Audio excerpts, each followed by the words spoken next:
Aidan 5 is an amazing science fiction series from director John Jackson, producer Ben Bays, and editor Tim Baldwin, who I sat down with for the Roundtable. Let's take a look at Aidan 5. First, let's talk a little bit about kind of how you got started in filmmaking. So, John, tell us a little bit first about how did you first get involved in any kind of filmmaking at all? Like, did you start when you were a kid? Yeah. My older brother had a Super 8 camera, and he had it for his family. He's about a 10-year age difference.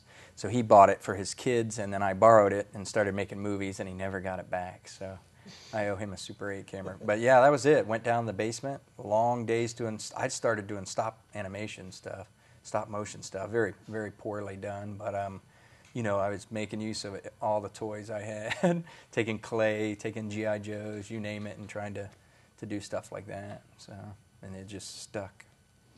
Ben, how did you get started? Very much the same way Johnny did. My dad had an 8mm camera, and so as a kid, you know, he would always be making home movies, and then later he got a VHS camcorder, and I thought that was the coolest thing in the world because I could put it in and watch it instantly. So we just invite my friends over, you know, on the weekends, and we'd film these movies and the stories, and then we'd also do like plays down in the basement or stop motion, you know, a lot of the same style types of things. So, Timmy? Same way, you know, just growing up loving film, and oh, somebody's got a video camera, let's go do something on the weekend, and that's the way it, you know, that's the way we did it. Had to put, you know, had to edit with 2 VCRs, you know, with an A/B roll, and hope you got it right, and hey, look what I made. So then went to school for it. So You went to school for it? Where'd you go to school for it? Bowling Green State University. So. Did you go to school for film at all? I did. I went to Los Angeles Film Studies Center. Johnny? No, I went to Columbus College of Art and Design and got kicked out after my first year. So no formal studies, yeah.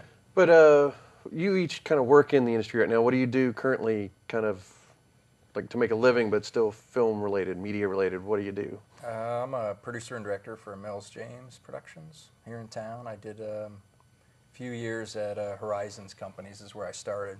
Started in the basement doing tape op stuff, and took every dirty job that came along. Said, yes, I can do it. Yes, I'll do it. And faked my way through it for a while. And ended up at a TV station where I met Ben after that. And then finally here, I've been there just over 4 years at Mills. So. And I'm an executive producer, director on a show for the Big Ten Network for WSU here in town. And we produce, it's a magazine-style information technology show that we do once a month. And that's pretty much like a lot of the content for the Big Ten Network that is not sports related, right? Right. It's non-sports programming. So, you know, if you see guys up on mountains drilling ice cores or driving the Mars rover around, you know, Mars, that's the type of Discovery Channel style programming that we do. What do you do, Timmy? I'm a freelance video, film, and editor and producer. I work mostly at Wendy's International. So. But you worked at other places before that too? I worked at the media group for 4 years as a PA and a grip, and then I said, in this town, if you want to become a director, at the moment it felt like the only way to become a director is to become a director of photography first. It had that feel to it, and I can't light a room to save my life. But so I decided to be an editor, and I was an editor there, and then I moved out to LA for a while, then came back, and I was back at the media group as the lead editor at the media group for 4 years, and then they disbanded, and I've been freelance ever since. So I work at Wendy's International mostly, but I've worked at Mills James, and that's where I met Johnny at Mills James. So, but I was freelancing there. So kind of looking at more currently, is like, what do you think of the current like filmmaking scene as a whole? Like, do you feel like the whole digital video movement of the last 10 years has really affected filmmaking? Yeah, absolutely. I think it's like that, going back to the industrialization of America. I mean, it's happening so fast and so rapidly. Like, I mean, you can't keep up. I mean, we have a little age difference between the three of us here, but the knowledge, you know, that's being tossed around, and it's amazing, you know. I mean, you blink and you're behind the curve. Again, I look at what kids have nowadays that I would have killed for. By the way, I never edited.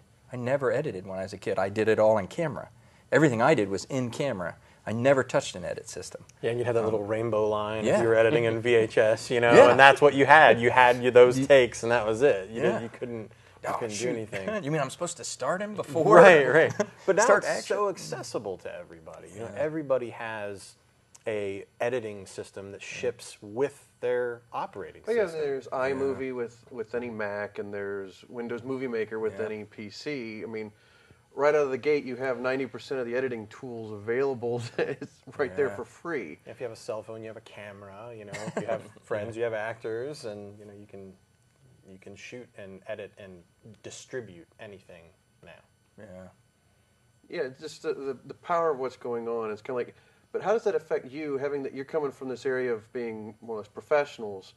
How did kind of the digital video movement kind of affect you? I mean, in terms of like, did it suddenly make it even more accessible for you, or did you always feel that I've had this? Because I think the thing I've noticed with the three of you is kind of like, it wasn't until the last few years that suddenly started doing kind of the indie filmmaking movement. I mean, or have you been doing it this whole time and just it wasn't as well known now that there's a community? Yeah, I think you're right. I didn't think about it that way. Now everything's more, because when I worked at the media group, obviously I had the tools to do a lot of things, but it was Betacam. You know, it wasn't anything worth anything. Yeah, I still could have made something, but it wouldn't have. There was no market for it. Like, you know what I mean, for something now. With 8 and 5, even with 8 and 5, or something like that, it's a web series. I mean, you can make things that so many people can see right away. But back then, it just, you make it for fun. I mean, we made so many things for fun, which is fine. It's the way to go. But then they wouldn't be seen. But they wouldn't be seen, Right. and professionally, like, man, maybe somebody really cool would like this. Or And I think that's what you're seeing now is that groups of people and communities are organizing around the fact that their stuff can be seen by their friends. You know, you can put them in Vimeo. You can put them in different groups, and so there's a lot more of an audience, and you kind of have more fan bases. Whereas we would make our movies, show it to our friends and family, and that would be it. And then we go on to the next project or whatever. be our Christmas videos at the media group. It's like we loved them. Yeah. We showed them to our friends, and they would be like, "That's not funny," but at least somebody saw them, you know. So that's where they stopped. Yeah, kind of the YouTubeization of YouTube. everything is, at this point, it's an instant audience. At the very least, you can, like, with Facebook and social networking, you put something out there, you have a circle of friends with their circle of friends that all could see a video at this point. It'll be interesting to see kind of where that takes us, or where we're being led to, because it's you know, some people. I remember when the digital stuff first came out, and I think I was at Horizons. I mean, it was just being knocked on, like, oh, great, everybody's going to be out there, and it's lowering the quality that's acceptable. That was what the thought was. It's lowering the quality of what's acceptable, what the viewer will take.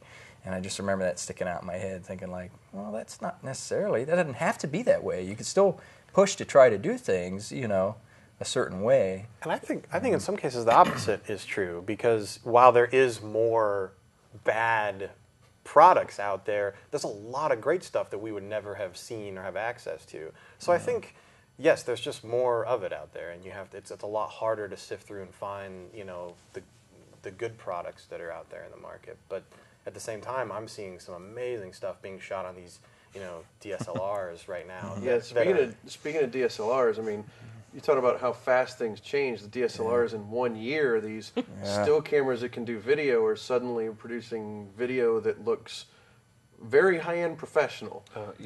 House. I think you.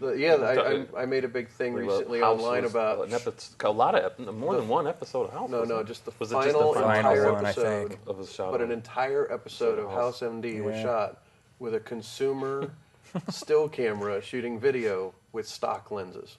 Yeah. And the fact that, you know, that was Insane. indistinguishable watching it in HD next to what they shoot on 35mm film, that's actually terrifying for the industry, in that a $2,000 camera replacing the $100,000 Panavision camera. You know, I don't know if they're probably not gonna switch that regularly, but again, it's the accessibility of these cameras under $2,000, under $1,000, being able to shoot very filmic images. It's changing the game. And it takes the control out of being in someone else's hands or a third-party hand. Now the filmmaker doesn't have to wait or rely on someone to be discovered or to be given the money to make their film. They can, if they want to, and they're not getting the notice or the exposure they're looking for, they can just go make their film.